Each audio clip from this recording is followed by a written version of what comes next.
Hello people, this is JD. Today, since we're getting close to April 15th, I'm going to talk to you about taxes. Taxes, taxes, and more taxes. A lot of people think the healthcare bill is healthcare.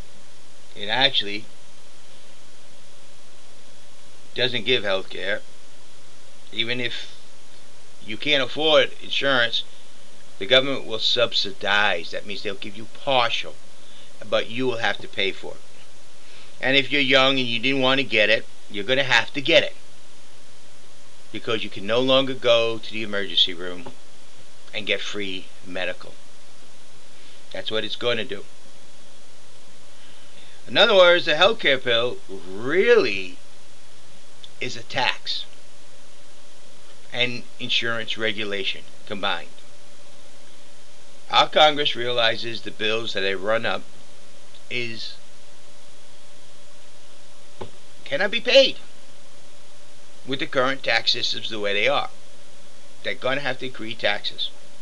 To increase taxes, they got to do it where you don't know about it. So they increase the taxes behind your back. They call it different names, but basically, where's the funds for all these taxes that go into this quote-unquote healthcare bill? General funds. It means they can use it to pay off their taxes. So, actually, what is the healthcare bill? Insurance regulation and tax increase. That's all it is. Is it going to be providing any better medical care for anybody? No. It's going to force people who choose not to have medical insurance to have medical insurance. And people who can't afford it are going to have to pay for it. And young people up to the age of 24 will have to figure out how to get their own insurance. At 23, they'll get them from their parents. Insurance companies should realize that doing a discount rate on somebody would greatly enhance them. In other words, the guy who has insurance policy, if their children are healthy at 23, don't drop them. On the contrary, give them a reduced rate. That would enhance your insurance ability. Now, why am I talking about taxes? This is what it's about. April 15th is tax day. A lot of people are going to have tea parties or whatever about tax day. Here in Norfolk, they're going to have one. I'm going to try to get in touch with them to see if they'd like for me to speak. What do we really need to do? Do you realize that our tax system, as current as it is, will not pay off the government debt? It can't. It won't. They're going to have to increase taxes. They're going to have to increase tariffs. They're going to have to increase a lot of things. Which comes down to the bottom line. You, the American people, are going to be paying more in taxes. All the way around. Through the goods, everything. When they increase tariffs, you're going to pay those. So let's look at a more upfront. The only way, really, is a tax system that has been proven over the years to work. And that is the sales tax. Let's get rid of the income tax completely. The sales tax does not have to remove the income tax from the Constitution. All it has to do is say, when the sales tax is in effect, federal sales tax, that income tax cannot be collected. It should say that at no time will an income tax and sales tax be collected from the same government agency. That's all. You either do a sales tax or you do an income tax. Now, sales tax is the way to go. Why? Really, look at it. One thing, everything should be taxable. Everything. That makes everybody paying their taxes. I can put my money anywhere I want in the world. Doesn't matter. While I'm here and I'm buying things, guess what? I pay the sales tax. If I'm going to be in this country and I'm going to be using the highways, I'm going to be using the government, I'm going to be using the police and fire, I'm going to be using the medical, I pay the sales tax. As long as I'm in this country. Now, what else does it do? Well, since everything's taxed and something shouldn't be, everybody, every legal American citizen, American resident, every legal American resident will get a rebate, maybe once every 2 months or once every 3 months or maybe once a quarter, once every 4 months, once a third. What you do is you figure out what should not be taxable, and by their telling you how many children they have, they will fill out a form and send it to the government. That form will be readily available at all post offices. Tell how many people live there. That will tell what the rebate will be.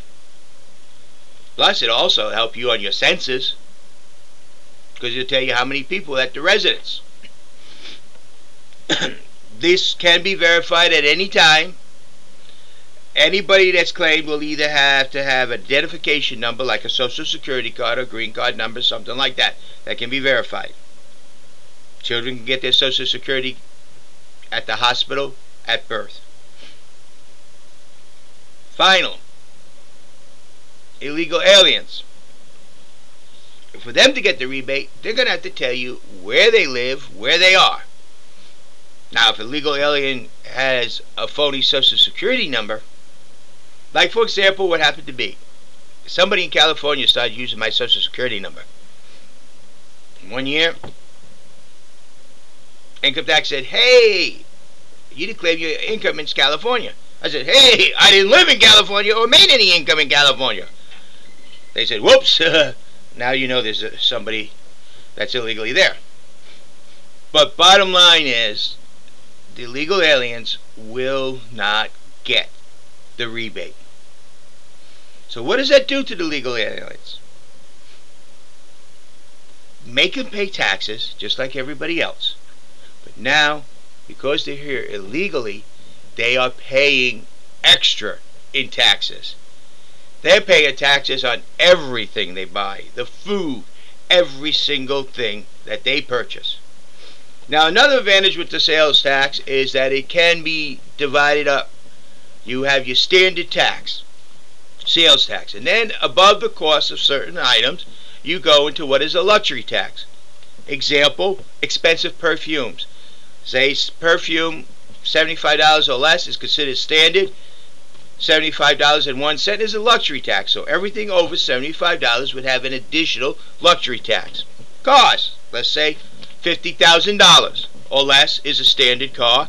Everything over $50,000 would have added to it an additional luxury tax. A home, $1 million or less is considered a standard home.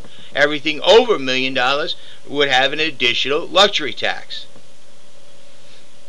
It gives the people the option to buy in either group. They want to go and spend millions and millions of dollars on a home. It's fine.